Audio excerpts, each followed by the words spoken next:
Hey guys, Lord Naren White here, the Holy Ghost, the one true God. Back with you with the next video in our series reading The Picture of Dorian Gray by Oscar Wilde. Without further ado, returning to The Picture of Dorian Gray as read by Lord Naren White. He got up and locked both doors. At least he would be alone when he looked upon the mask of his shame. Then he drew the screen aside and saw himself face to face. It was perfectly true. The portrait had altered. As he often remembered afterwards, and always with no small wonder, he found himself at first gazing at the portrait with a feeling of almost scientific interest. And that such a change should have taken place was incredible to him, and yet it was a fact. Was there some subtle affinity between the chemical atoms that shaped themselves into form and color on the canvas, and the soul that was within him? Could it be that what the soul thought they realized, that what it dreamed they made true? Or was there some other, more terrible reason? He shuddered and felt afraid, and going back to the couch, lay there, gazing at the picture in sickened horror. One thing, however, he felt that it had done for him. It made him conscious how unjust, how cruel he had been to Sybil Vane. It was not too late to make reparation for that. She could still be his wife. His unreal and unselfish love would yield to some higher influence, would be transformed into some nobler passion, and the portrait that Basil Hallward had painted of him would be a guide to him through life, and would be to him what holiness was to some, and conscience to others, and the fear of God to us all. There were opiates for remorse, drugs that could lull the moral sense to sleep, but here was a visible symbol of the degradation of sin. He was an ever-present sign of the ruin men brought upon their souls. 3 o'clock struck, and 4, and 4:30, but he did not stir. He was trying to gather up the scarlet threads of life, and to weave them into a pattern, to find his way through the sanguine labyrinth of passion through which he was wandering. He did not know what to do or what to think. Finally, he went over to the table and wrote a passionate letter to the girl he had loved, imploring her forgiveness and accusing himself of madness. He covered page after page with wild words of sorrow and wilder words of pain. There is a luxury in self-reproach. When we blame ourselves, we feel that no one else has a right to blame us. It is the confession, not the priest, that gives us absolution. When Dorian Gray had finished the letter, he felt that he had been forgiven. Suddenly, there came a knock to the door, and he heard Lord Henry's voice outside. "My dear Dorian, I must see you. Let me in at once. I can't bear you shutting yourself up like this." He made no answer at first, but remained quite still. The knocking still continued and grew louder. Yes, it was better to let Lord Henry in, and to explain to him that the new life he was going to lead, to quarrel with him if it became necessary to quarrel, to part if parting was inevitable. He jumped up, drew the screen hastily across the picture, and unlocked the door. "I'm so sorry for it all, my dear boy," said Lord Henry, coming in. "But you must not think about it too much." "Did you mean about Sybil Vane?" asked Dorian. "Yes, of course," answered Lord Henry, sinking into a chair and slowly pulling his gloves off. "It is dreadful, from one point of view, but it was not your fault. Tell me, did you go behind to see her after the play was over?" "Yes, I felt sure you had. Did you make a scene with her?" "I was brutal, Harry, perfectly brutal. But it is all right now. I am not sorry for anything that has happened. It has taught me to know better myself." "Ah, Dorian, I'm so glad you take it in that way. I was afraid you find you plunged in remorse and tearing your nice hair." "I have got through all that," said Dorian, shaking his head and smiling. "I am perfectly happy now.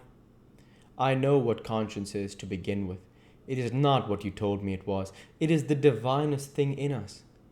Don't sneer at it, Harry, any more, at least not before me. I want to be good. I can't bear the idea of my soul being hideous." "A very charming artistic basis for ethics, Dorian. I congratulate you on it. But how are you going to begin? By marrying Sybil Vane. Marrying Sybil Vane, cried Lord Henry, standing up and looking at him in perplexed amazement. But my dear Dorian. Yes, Harry. Yes, Harry? I know what you're going to say. Something dreadful about marriage. Don't say it. Don't ever say things of that kind to me again. 2 days ago I asked Sybil to marry me. I'm not going to break my word to her. She is to be my wife. Your wife, Dorian? Didn't you get my letter? I wrote to you this morning and sent the note down by my own man. Your letter? Oh, yes, I remember. I have not read it yet, Harry. I was afraid there might be something in it that I wouldn't like. Lord Henry walked across the room and, sitting down by Dorian Gray, took both his hands in his and held them tightly. Dorian, he said, my letter, don't be frightened, was to tell you that Sybil Vane is dead. A cry of pain rose from the lad's lips, and he leaped to his feet, tearing his hands away from Lord Henry's grasp. Dead? Sybil dead? It is not true. It is a horrible lie. It is quite true, Dorian, said Lord Henry gravely. It is in all the morning papers. I wrote down to you to ask you not to see anyone till I came. There will have to be an inquest, of course, and you must not be mixed up in it. Things like that make a man fashionable in Paris, but in London people are so prejudiced. Here one should never make one's debut with the scandal. One should reserve that to give an interest to one's old age. I don't suppose they know your name at the theatre. If they don't, it is all right. Did anyone see you going round to her room? That is an important point. Dorian did not answer for a few moments. He was dazed with horror. Finally he murmured in a stifled voice, Harry, did you say an inquest? What did you mean by that? Did Sybil?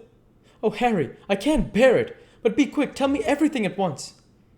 I have no doubt it was not an accident, Dorian, though it must be put in that way to the public. As she was leaving the theatre with her mother about 12:30 or so, she said she had forgotten something upstairs. They waited some time for her, but she did not come down again. They ultimately found her lying dead on the floor of her dressing room. They had swallowed something by mistake. Some dreadful thing they use at theatres. I don't know what it was, but it had either prussic acid or white lead in it. I should fancy it was prussic acid, as she seems to have died instantaneously. It is very tragic, of course, but you must not get yourself mixed up in it. I see by the standard that she was 17. I should have thought she was almost younger than that. She looked like a child, and seemed to know so little about acting. Dorian, you mustn't let this thing get on your nerves. You must come and dine with me, and afterwards we will look in the opera. It is a patty night, and everybody will be there. You can come to my sister's box. She has got some smart woman with her. So I've murdered Sybil Vane? Said Dorian Gray, half to himself. Murdered her as certainly as if I had cut her little throat with a knife. And the roses are not less lovely for all that. The birds sing just as happily in my garden, and tonight I am to dine with you, and to go on to the opera and sup somewhere. I suppose afterwards. How extraordinarily dramatic life is. If I had read all this in a book, Harry, I think, would have wept over it.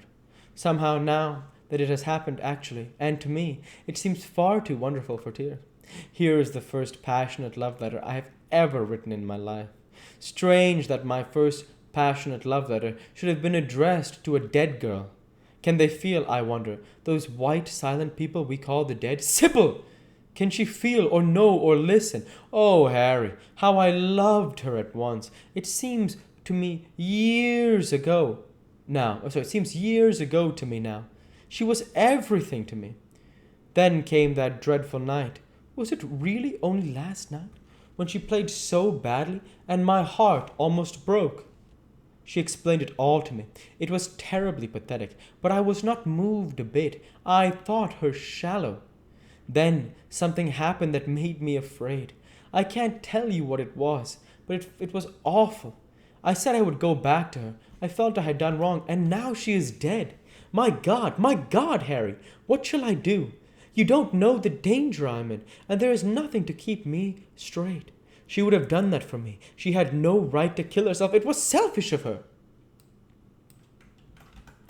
We'll go ahead and stop there for this week. As usual, I want to say thank you for watching, and I hope you enjoyed.